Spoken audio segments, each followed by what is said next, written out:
Hello, welcome back to LIVENODING. In this episode, I will be doing an improvisations using the new incoming nodes for geometry nodes. It's basically an extrude node, okay? Extrude is not new. We know these operations and we love it so much.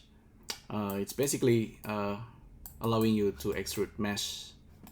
You can do it for vertices and edges, which is actually really cool. For now, we're just gonna be using face. And by default it's set to individual, so you can actually scale the whole thing, but you can just use individual. So it's extruding polygon face. All right, so this is something that you can use together with a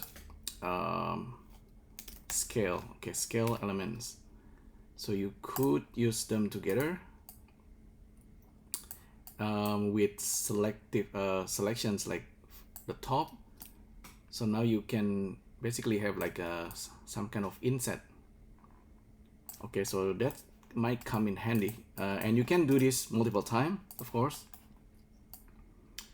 And normally you definitely want to use like either the side or the top, so you can continue extruding. You can do this. Yeah, this is like super fun, and you can do it like a combinations of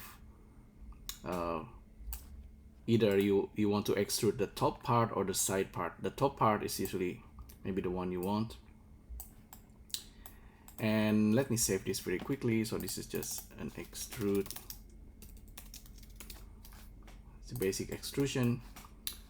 Let's try actually combinations that's making something a little bit more interesting. Like before geometry nodes, because we have like a cube, right? Originally we just have a cube. Normally I like to subdivide the cube. So to subdivide is really interesting because it's allowing you to add more subdivisions, and then you can use it together with decimate. And I like to actually decimate it this way, triangulate it, so you can increase the subdivisions. At the same time, you have these nice triangulations that you can use together with geometry nodes. Okay, so let's see. Let's get rid of everything. Let's try again, start again. So this is the default, just triangulate it and then extrude it. But I like to use it with dual mesh, and this will create like a cell like structure. So we can extrude it now. So let's play around a little bit.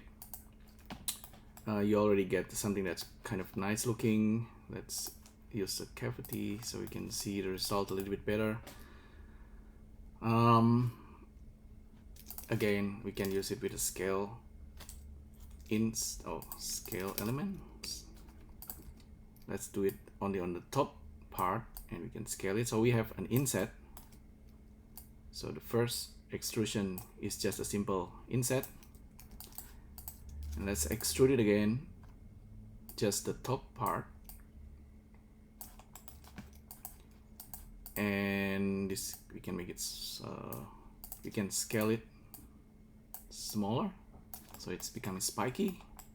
It's looking a little bit like something that like a virus, but we can make like random variations because we have this control over the decimations and triangulations. There should be a seed somewhere here to adjust this a little bit more. So let's do another extrusions. This time let's use the top as well, but I want to scale it larger. Okay, and one more time. This is actually the basic idea, and you can keep doing this scaling. Yeah, it requires a couple of nodes in order to create something like this, but it's still pretty interesting. And yeah, definitely the last one, we want to use the side just for fun. So this is almost like a virus. Alright, so yeah, you can increase the subdivisions and you have something that's interesting looking. You could do like, you can actually use noise maybe after, actually before the dual mesh. Noise, noise texture, and set position, set color to the noise. Yeah, this is just to actually just offset it, so this thing can move around a little bit. Yeah, okay, so it's alive now. Give it a like time, scene time, seconds, plug into the W. Now it's actually moving and looking pretty scary. I don't know, it's alive. But anyway, so we doesn't stop here. We can actually add the materials. Okay, by default the material is just the basic one.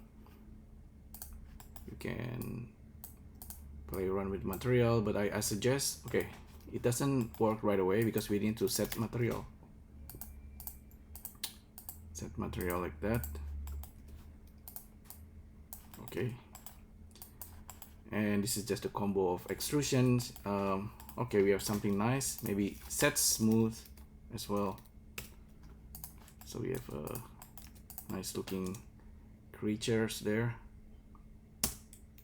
Oh, by the way, I haven't mentioned we actually have offset. With the extrude mesh we have offset, so if you use random value like a vector, you can offset the extrusion.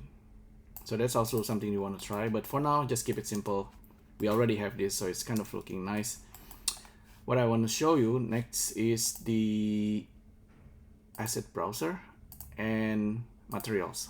So I have like over 800 material. This was actually from one source. They are all open source and you can study them. Each one of them is procedural. You can take a look at the shader. So if I drag, let me enable cycles and then turn on open shading language. This one is OSL, only works on CPU. Unfortunately, you cannot use GPU if you want to use the OSL, but that will enable all this texture. So you can just drag and drop it. Let's see, I think the shader, this geometry nodes needs to have the shader reassigned like that. Okay, this is the colorful one. Let me do a quick render. So that's the default render with the default light. Maybe not as pretty as you want. You can use a different light to get a better looking result, but we can have multiple of this. So let's try pipe this out. So I'm piping the material out, so I can now just like drag and drop a new material and then reassign it here. Let me try something that's a little bit more funky. So we have two variants of these creatures. We can have 888 or something. We have unlimited variations of these creatures.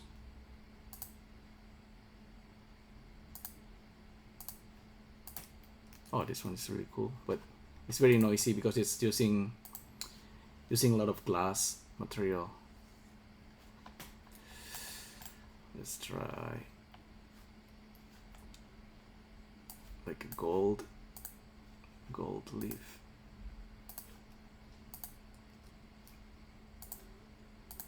Yeah, okay, that's looking pretty nice. For each one of them, we can always play around with the ratio so we get a different look. They're all still animated.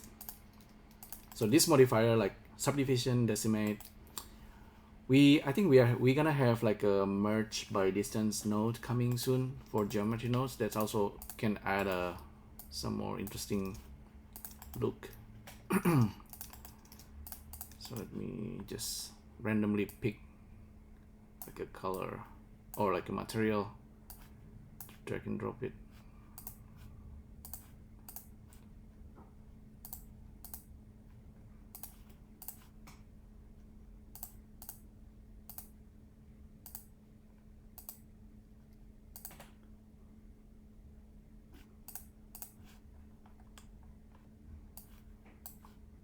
I will provide you the link so you can download the material. You basically just need to unzip it and then drop it into a folder, and then you specify under preference and then your asset libraries. You just point into the folder and you're gonna have all the 800 materials instantly.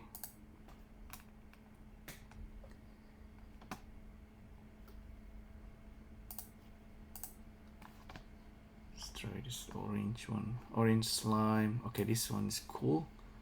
The planet.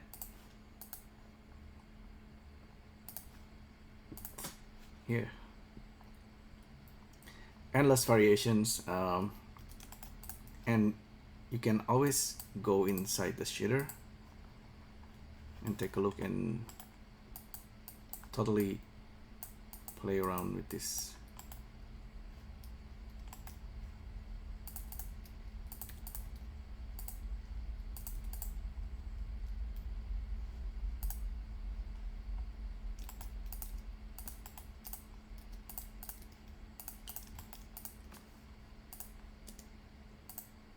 Yeah, see, it's almost like real time. Some of them actually works with Eevee. Yeah. So with Eevee, you can enable ambient occlusion, which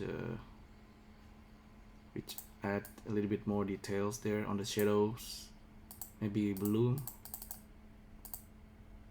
So this is Eevee. It's pretty much real time. I haven't tried game engine like Unity or Unreal, but I might try Godot. Godot might be something that's good to try. This emission. Oh, this one have emission.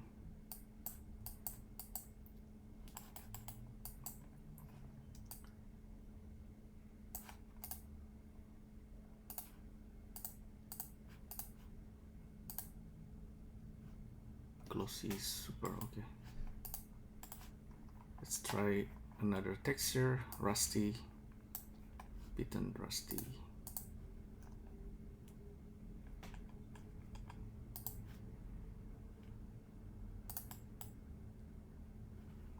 It needs to recompile if you're using Eevee. Oh, okay, somehow it doesn't seem to like the material, or it's not updating.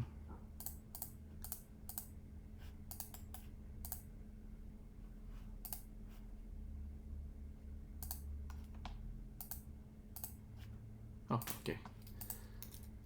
All right, so yeah, and after you create like all the variants or something, you can actually just move this into a collection, new collections, and then just simply reuse them. So let's try. So if you create a plane, you can hide the collections, and then you can create a new geometry nodes and use a collection info. You can now distribute some points and then instance the collections.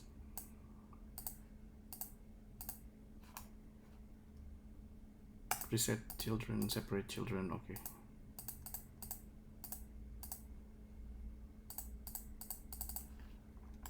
I think that's how it works.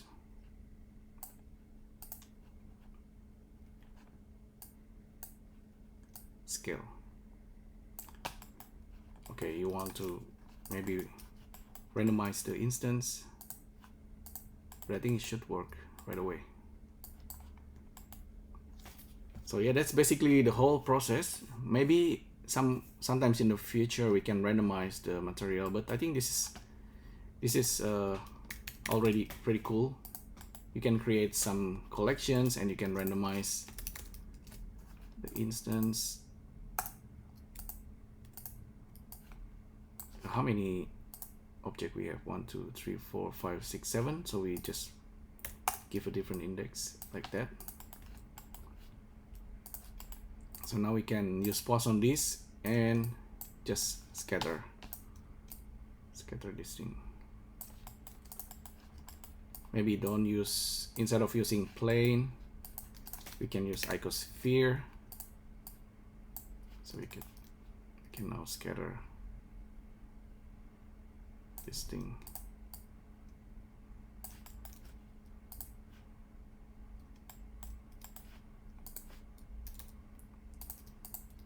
I like geometry nodes because it's really performance and it's really fast.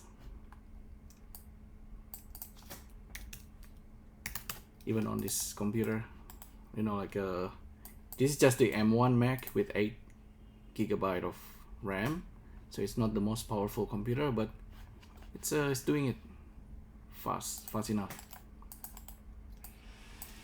Let's randomize the scale.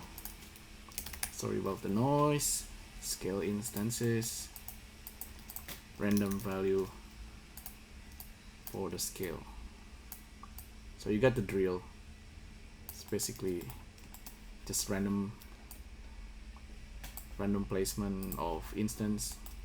So yeah, extrude is really powerful. This is just showing the basic once again, but with geometry nodes you can always experiment, and then you share your creations like on Sketchfab, or share it to your friend, and then your friends can make modifications. Just share the blend, and then it's become the new assets for your friends. All right, so thanks again for tuning in, and I'll see you next time. Thank you. Bye.